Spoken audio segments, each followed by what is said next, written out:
Hebu wewe jiulize, una ratiba gani kwenye mshahara wako unaopata shilingi 50,000 kwa mwezi?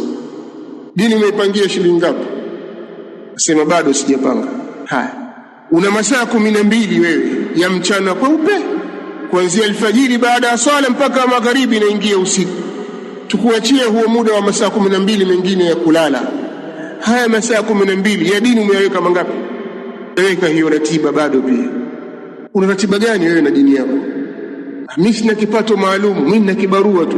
Kwenye kibarua chako umeweka nini cha dini? Na wewe unapotaka ubarikiwe katika chumo lako, weka fungu la dini. Unapotaka ubarikiwe katika wakati wako, weka sehemu ya dini. Unapotaka ubarikiwe katika umri wako, weka sehemu ya dini. Dini ina nafasi kwenye maisha yako. Usioni mtu tu basi unaishi kama watu wengine wasiokuwa na akili timamu.